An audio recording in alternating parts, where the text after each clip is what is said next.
Bonjour Louis. Bonjour Liselotte et bonjour à tous.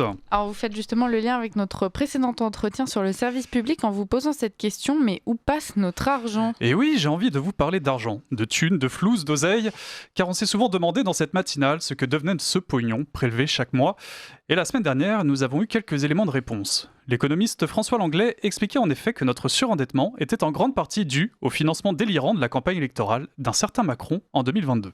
La dette publique européenne augmente en moyenne de 4 points de PIB. En France, c'est 12. C'est-à-dire, il y a 8 points de PIB d'écart, ça fait 250 milliards. Qu'on nous dise aujourd'hui, les amis, vous savez quoi, il y a un trou, il faut augmenter les impôts. Je trouve que c'est un peu fort de café. C'est pas pour ça que je retire ce que je disais tout à l'heure sur le problème de fiscalité sur les super riches. Il faut le traiter. Mais n'oublions pas, si on élargit la focale, que le problème vient d'abord d'une dépense complètement incontrôlée, qui a été utilisée par notre président pour financer sa campagne électorale avant 2022, qui a lâché les vannes de façon massive, et tout ça se retrouve dans la dette aujourd'hui. Ça n'a pas passionné, passionnant, je l'avais promis. On reste ensemble, on continue d'en parler dans un tout petit instant.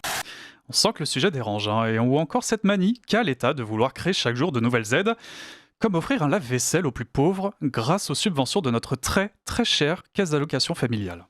Nous avons vérifié, nous sommes allés sur le site internet de la caisse d'allocation familiale et voilà ce qui est indiqué en toutes lettres.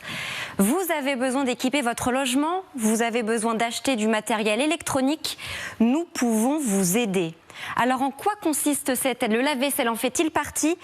Oui, c'est la vérité également. À Paris, la CAF distribue jusqu'à 900 € pour s'en procurer un. Il y a bien sûr des conditions de ressources, pas question d'offrir un lave-vaisselle à tous ceux qui le demandent. Le plafond est fixé à 1 400 € par mois pour une famille avec 2 enfants déjà bénéficiaires des allocations familiales. Et plus localement, on apprenait que la maire de Paris avait enfin dévoilé ses notes de frais, pour le moins incroyables. Des centaines de milliers d'euros consacrés à ses déplacements et des dizaines de milliers rien que pour des vêtements de luxe. Pourtant, il y a 4 ans, Anne Hidalgo avait juré ne pas en avoir. Plusieurs collectifs vous réclament le transfert de vos notes de frais. J'ai vu ça hier. Vous avez vu ça ? Écoutez, est-ce que vous allez les justifier ? Est-ce que vous allez publiquement... D'abord, je n'ai pas de note de frais, vous savez. Note de représentation. Alors, on est dans un cadre très réglementé.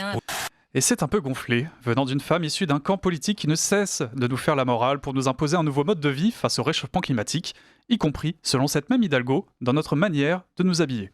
Il y a bien sûr la transformation écologique.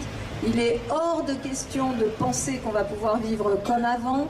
Il faut tout remettre en question dans nos modes de vie, notre alimentation, nos déplacements, la façon dont on habite, y compris les questions sur la façon dont on s'habille.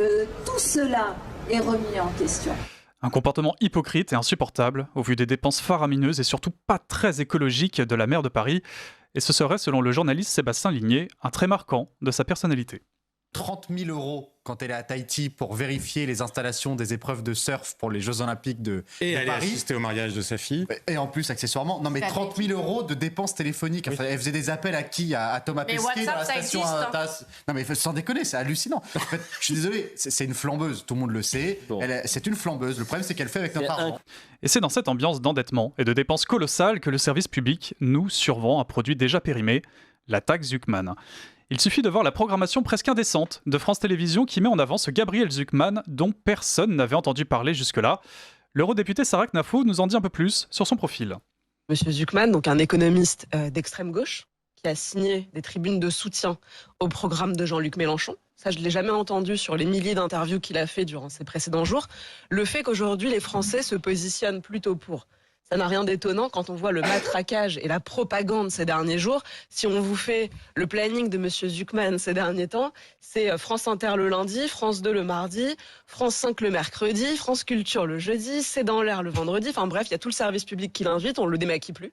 Il passe ses journées à la télévision, c'est la diva du service public. Et j'ai jamais entendu personne vous citer les 3 éléments que je vous ai donnés sur son profil. J'en ajoute un dernier.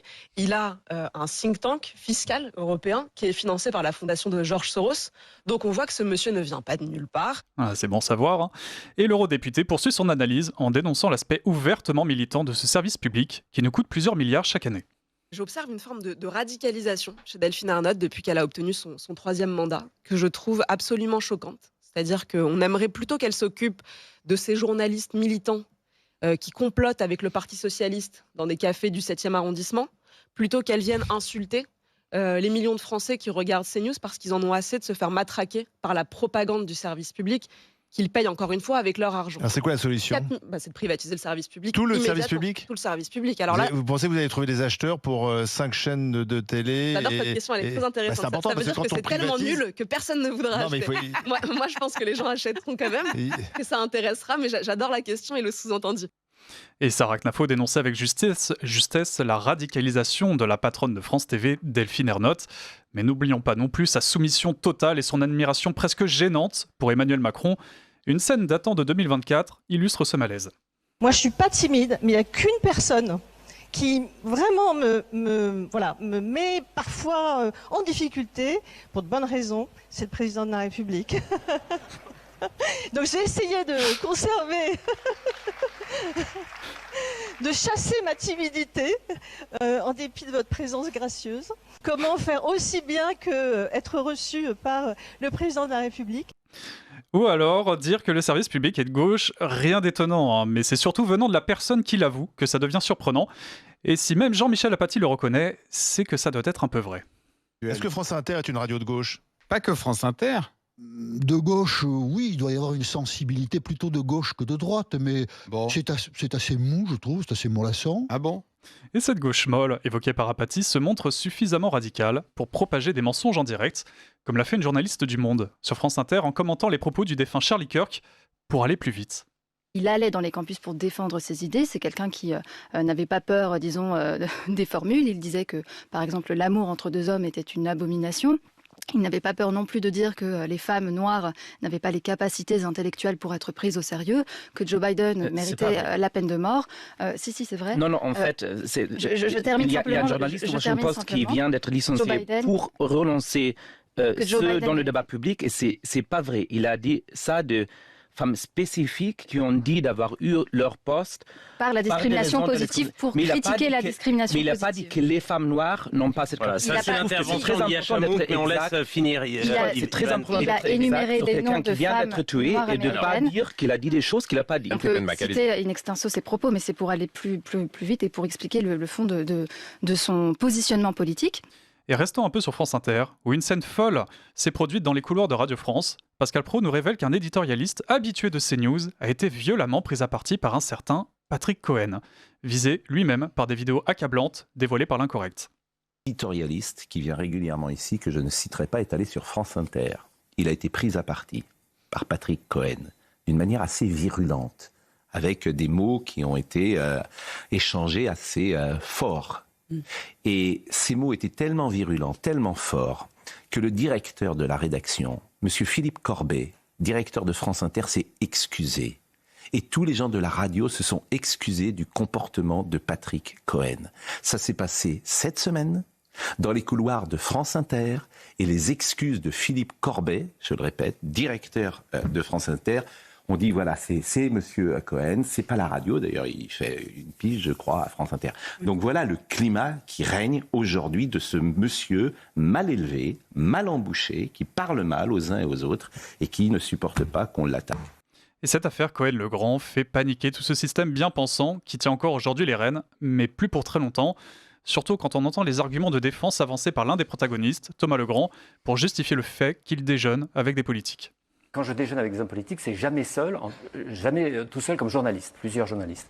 Quand vous ne dînez pas. Je ne dîne pas. C'est une limite un peu débile de dire je déjeune mais je dîne pas. Mais c'est déjeuner, c'est différent d'un dîner. Un dîner. Moi, quand je dîne avec quelqu'un, on se resserre de vin. Ça n'a rien à voir. Hein. Et d'ailleurs, retournons voir et surtout écouter Pascal Praud qui, au sujet de Thomas Legrand, avait quelques infos à dévoiler et plus particulièrement sur les revenus de sa femme.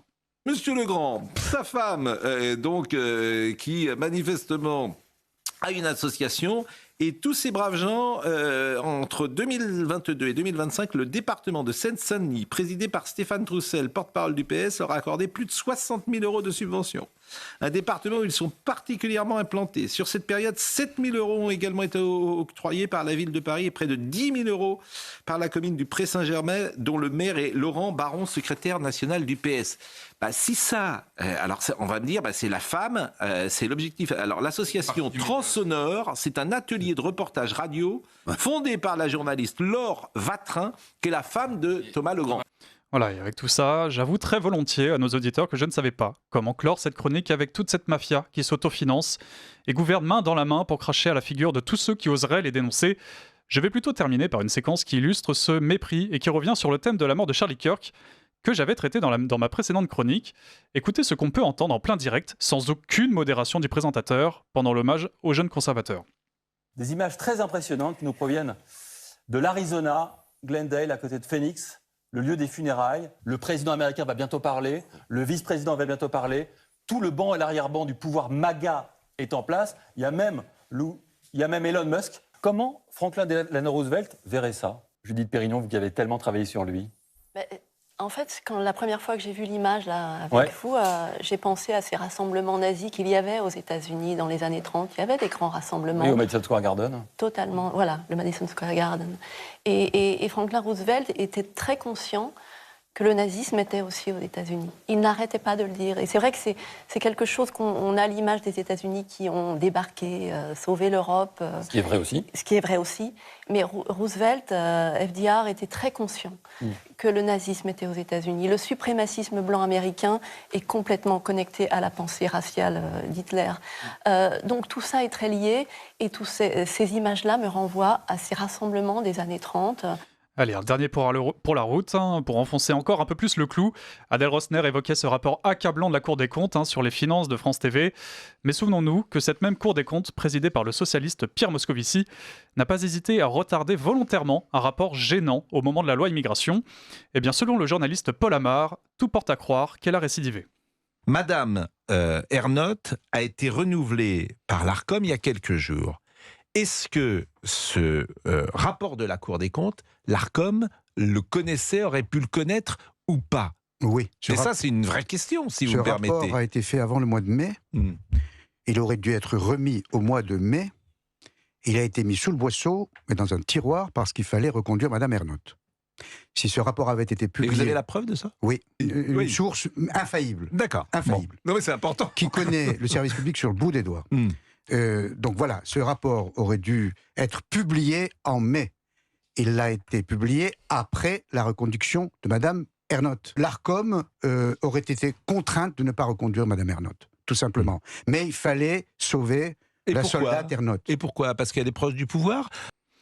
Voilà, sur ces mots sidérants, je vous dis à la semaine prochaine, Lisotte, et je cède la parole à Xavier Van Lierde. On peut peut-être laisser le mot de la fin à notre chère Delphine Ernotte, qui a dû beaucoup apprécier cette chronique.